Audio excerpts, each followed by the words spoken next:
রূপসী, তুমি কত দ্রুত সাঁতার কাটতে পারো! তোমার পিঠে উঠে আমার যে ভীষণ মজা লাগছে। আমি যে মাছের রানী, তাই আমি এত দ্রুত সাঁতার কাটতে পারি।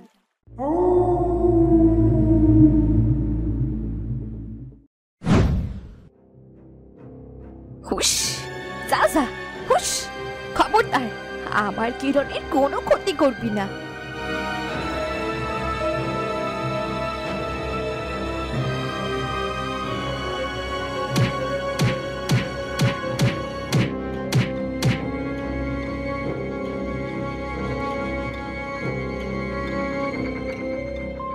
হাই বিধাতা, তুমি আমার কিরণকে রক্ষা করলে।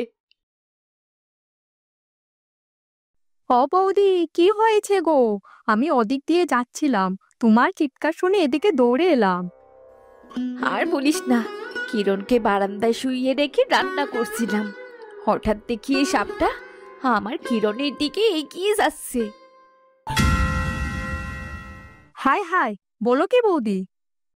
ভয় তো আমার কলিজায় শুকিয়ে গেছে। তা তো যাবই, কিরণের কোনো ক্ষতি করেনি তো? বিধাতার অশেষ কৃপায় আমার কিরণের কিচ্ছুটি হয়নি রে সরলা। গিন্নি, এই এই চিৎকার কিসের? আমি আমি ওই পথ থেকে তোমার চিৎকার শুনে ছুটে এলাম। কি হয়েছে বলো তো? আর আমার আমার কিরণ মা কোথায়? কিচ্ছু হয়নি গো, কিন্তু অনেক বড় সর্বনাশ হতে বসেছিল। একটা বিষাক্ত সাপ ওর দিকে এগিয়ে যাচ্ছিল। কি বলছো এসব? বিশাল বড় সাপ?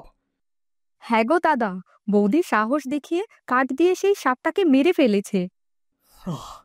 বিধাতার দয়া না থাকলে আজ আমাদের যে কি হতো! বুঝলে গিন্নি, এখন থেকে কিরণ মায়ের কাছ থেকে চোখ সরানো চলবে না, এক মুহূর্তের জন্যও না। আমি আমার প্রাণ দিয়ে ওকে আগলে রাখবো গো।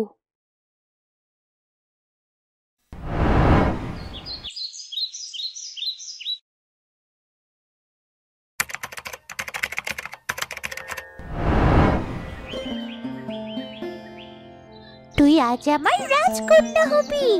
চল, ঘোড়ায় চড়বি। আরে আস্তে আস্তে, আস্তে দৌড়াও মা, পড়ে গেলে যে ব্যথা পাবে। মা, আমি আমার রাজকন্যার ঘোড়া সেজেছি, আর ঘোড়া তো ধীরে চলে না মা। তাই নাকি? রাজকন্যা থাকলে রাজা রানী কই? এই তো এখানে। তুমি রাজা আর মা হচ্ছে রানী। রাজা নাকি? আমি রাজা হলে আমার রাজ দরবার কোথায়?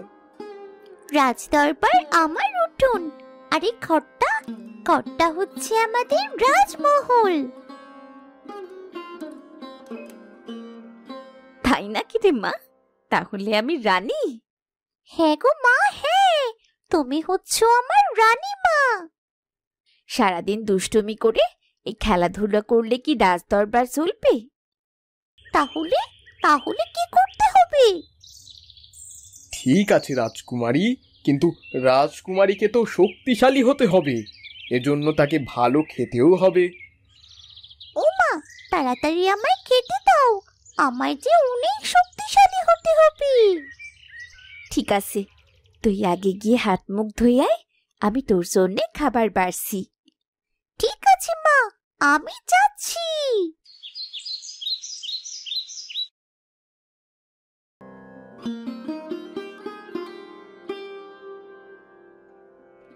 গিন্নি, আমাদের কিরণ কত বড় হয়ে গেল দেখেছো? মনে হয় যেন সেদিনই তাকে কোলে নিয়েছিলাম, আর আজ 6 বছরের হয়ে গেল। হ্যাঁ গো, কিন্তু আমার কাছে এখনো ও আগের মতো ছোট্ট বাচ্চাই আছে, যাকে সর্বক্ষণ বুকের মধ্যে জড়িয়ে রাখতে ইচ্ছে করে। ওকে নিয়ে আমাদের অনেক স্বপ্ন আছে গিন্নি। আমার কিরণ মা একদিন অনেক বড় হবে। ও কিরণ মা, এখন একটু ঘুমিয়ে নে, বিকেলে আবার খেলবি। না মা, না, আমি এখন ঘুমোবো না। আমি এখন আমার বাবার সাথে নদীতে যাব। আমার ফিরতে অনেক দেরি হবে রে মা, এতক্ষণ সেখানে থাকতে পারবি? পারবো গো, পারবো, খুব পারবো। কিরণকে চোখে চোখে রেখো গো। রাখবো, তুমি বেশি চিন্তা করো না।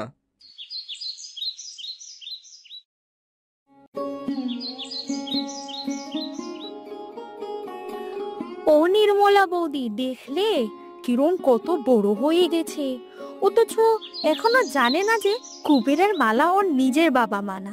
আর তাই তো এই মেয়েটার মুখশ্রী কেমন আলাদা লাগে না?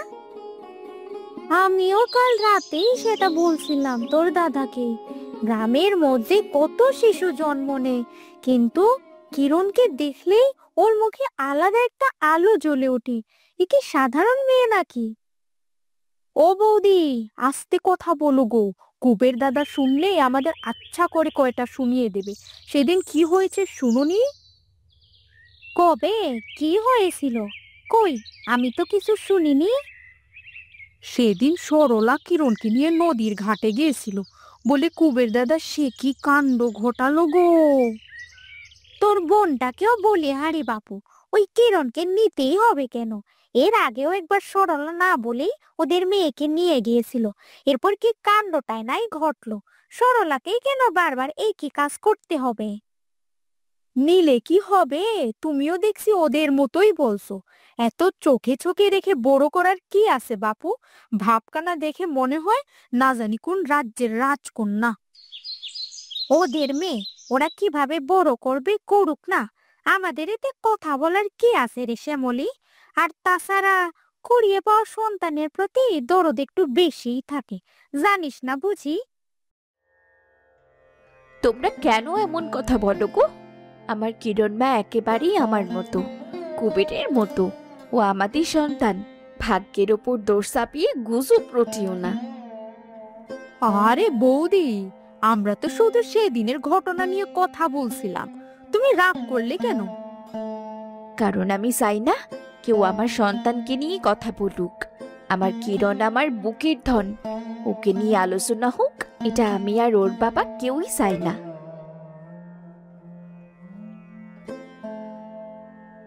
দেখলে বৌদি, দেখলে কুবেরের বউয়ের ভাবখানা দেখলে? থাক, বাদ দে, চল আমরা বাড়ি যাই। তাই চলো বৌদি, কুবের দাদা আর বৌদির এখন খুব ভাব হয়েছে গো। তাদের একটা কথা বলারও জো নেই গো। নিজের মেয়ে হলে একটা কথা ছিল, পেয়েছে তো কুড়িয়ে, তাতেই মনে হয় পুরো দুনিয়া উদ্ধার করে নিয়েছে। মা গো মা, কি দেমাক তাদের! এইদিকে মনে হয় ভালো মাছ পাওয়া যাবে। তুই দূরে দাঁড়া মা, পা পিছলে পড়ে গেলে কিন্তু বড় বিপদ হবে। ঠিক আছে বাবা, আমি এখানেই দাঁড়িয়ে আছি। তুমি তুমি দেখতে কত সুন্দর গো। কিরণ, তুমি কেমন আছো? তুমি মাঝে মাঝে এখানে এসো, তোমাকে আমার ভীষণ দেখতে ইচ্ছে করে। তুমি আমাকে চেনো? বলো তো আমি কে? হ্যাঁ, চিনি তো। তুমি যখন ছোট ছিলে তখন থেকেই তোমাকে আমি চিনি। তুমি হলে কিরণ। তুমি দেখছি সত্যি সত্যি আমার নাম জানো, কিন্তু আমি তো তোমার নাম জানি না। তোমার নাম কি গো? আমি তো একটা মাছ, আমার অন্য কোনো নাম হয় না। কিন্তু আমি তোমার একটা নাম দিই। কিরণ, কি করছিস? হাত সরিয়ে নে, ওটা বড় মাছ, তোকে কামড়ে দিতে পারে। না বাবা, এটা কোনো খারাপ মাছ না। এই দেখো না, ও আমার সাথে কথা বলছি। ঠিক আছে, দাও। তুমি আমার নাম দিলে আমার ভীষণ ভালো লাগবে। তোমার নাম রূপসী। তুমি দেখতে যেমন অনেক সুন্দর, তাই আজ থেকে তোমার নামও রূপসী। তোমার দেওয়া এই নামটা আমার ভীষণ পছন্দ হয়েছে। আশ্চর্য ব্যাপার, আমি এই নদীতে এত মাছ ধরেছি, কিন্তু এত বড় রূপালী মাছ আগে তো দেখিনি। আজ আমার জালে এত বড় বড় মাছ উঠেছে কি করে? ও কিরণ মা, এই দেখ আমি কতগুলো মাছ পেয়েছি। কিরণ, ও কিরণ, ও কই গেলি রে মা?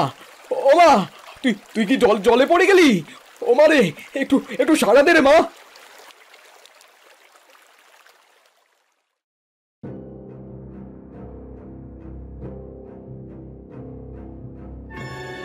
হায় হায়, এই দেখি বিশাল বড় একটা সাপ। তুই আমার প্রিয়তম নাগরাজকে খুন করেছিস। তোর এই মেয়েকে আমি ছেড়ে ফেলবো, তোর বুক খালি করে দেব, তোর বংশ আমি নির্বংশ করব। আমি আমি তোমার নাগরাজকে কবে খুন করলাম?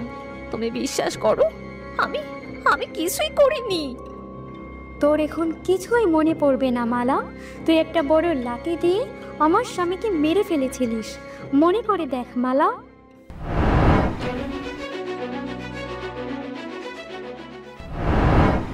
তোমার স্বামী আমার মেয়েকে মেরে ফেলতে এসেছিল, আমি ইচ্ছে করে তাকে মারিনি। আমি এত কিছু জানি না মালা, তোর মেয়েকেও আমার হাতে মরতে হবে। না নাগরানী না, দয়া করো। আমি আমার মেয়েকে বাঁচানোর জন্যে ওই সাপটাকে মেরেছিলাম। আমি তো জানতাম না যে ও তোমার স্বামী। দয়া করে আমার কিরণকে ছেড়ে দাও। ছেড়ে দেব? সেই মেয়ের জন্যই আমার ঘর ভাঙলো, আমার স্বামী মরলো। আজ তার প্রাণ না নিলে আমার শান্তি হবে না।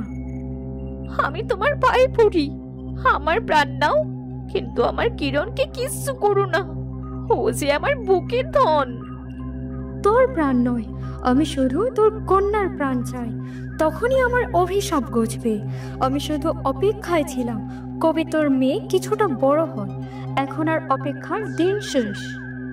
আপনজন হারানোর কষ্ট কি তা তো তুমি জানো।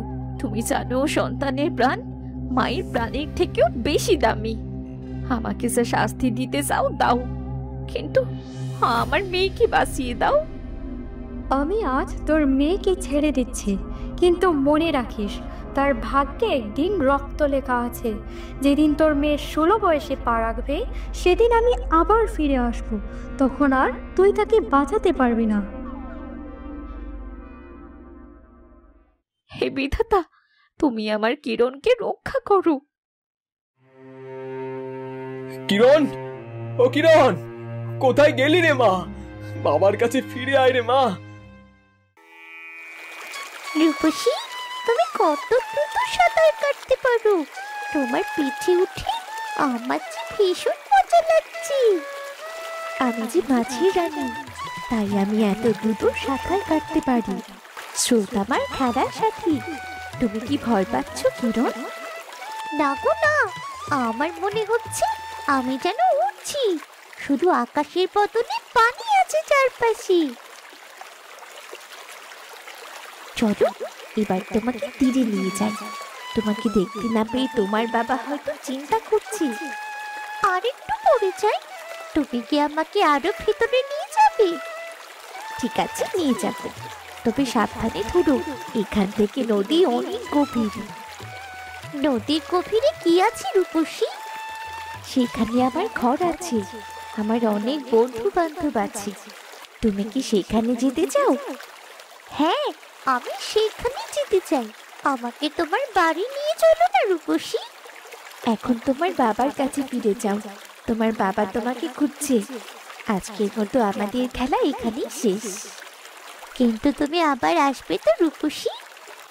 তোমার যখনই আমার কথা মনে পড়বে, এখানে এসে রূপসী বলে ডেকো। আমি ঠিক তোমার সামনে হাজির হব। ঠিক আছে, আমি যাই তবে। তুমি আমাকে এখন তীরে নিয়ে যাও, আমি আমার বাবার কাছে ফিরে যাব।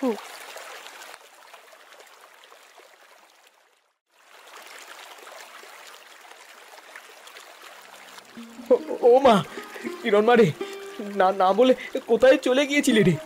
কি যে চিন্তায় পড়েছিলাম তোর জন্য। বাবাকে না বলে কোথায় গিয়েছিলি রে মা? বাবা, আমি রূপসীর সঙ্গে নদীতে ছিলাম। সে আমাকে রক্ষা করেছে। জানো বাবা, আমার না খুব মজা লেগেছে। রূপসী? রূপসীকে? তুমি রূপসীকে চেনো না? রূপসী তো একটা মাছ। তুই বলতে চাইছিস তুই ওই মাছের পিঠে করে নদীতে গিয়েছিলি? তুমি ঠিকই বলেছো বাবা, আমি রূপসীর পিঠে চড়ে ওই নদীর গভীরে গিয়েছিলাম। এটা কি কখনো সম্ভব রে মা? হ্যাঁ বাবা, হ্যাঁ, আমি সত্যি বলছি। মারে, তুই এসব কি আজগুবি কথা বলছিস?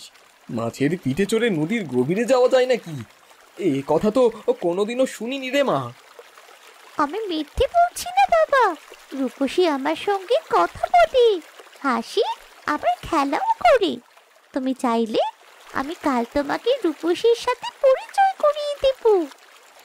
হায় রে বিধাতা, এও কি কোনোদিনও সম্ভব? আমার মেয়েটা কি তবে পাগল হয়ে গেল? আমি পাগল হইনি বাবা, আমি সত্যি রূপসীর সাথে খেলা করেছি। আচ্ছা আচ্ছা, তোর কথা বিশ্বাস করলাম। তুই যাই বলিস আমার কাছে সেটাই সত্যি। তবে খেয়াল রাখিস, নদীর ধারে এভাবে আর একা যাস না। তোর যদি কিছু হয়, আমি আর তোর মা বাঁচবো না রে কিরণ। আমি তোমাকে আর মাকে ছেড়ে কোথাও যাব না বাবা। ঠিক আছে মা, এবার চল বাড়ি যাই। আর মাছ ধরবে না বাবা? ও বাবা, আজ তুমি এত মাছ পেয়েছো। আজ যে আমার সাথে আমার কিরণ মা এসেছে, মাছ তো পাবোই। কি মজা, কি মজা! তাহলে আমি রোজ তোমার সাথে আসবো, আর তুমি রোজ রোজ এতগুলো করে মাছ পাবে। শোনো পাগলি মেয়ের কথা, তোর মা কি রোজ রোজ তোকে আমার সাথে আসতে দেবে রে? তাহলে মাকে সাথে করে নিয়ে আসবো। ঠিক আছে রে মা, ঠিক আছে। এবার তাড়াতাড়ি পা চালা দেখি।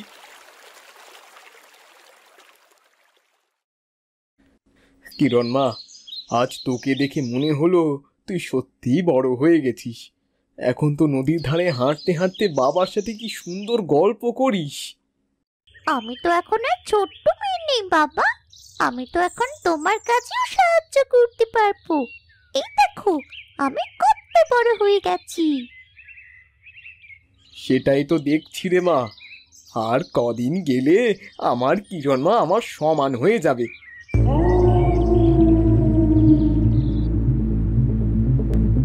কিরণ, এখন দ্রুত পা চালাতো দেখি। কিরণ, ও কিরণ মা, কোথায় গেলি রে মা? কিরণ, ও কিরণ, বাবার ডাকে সাড়া দে মা। আমার যে ভীষণ ভয় করছে। আমার সাথে আর মজা করিস নে মা।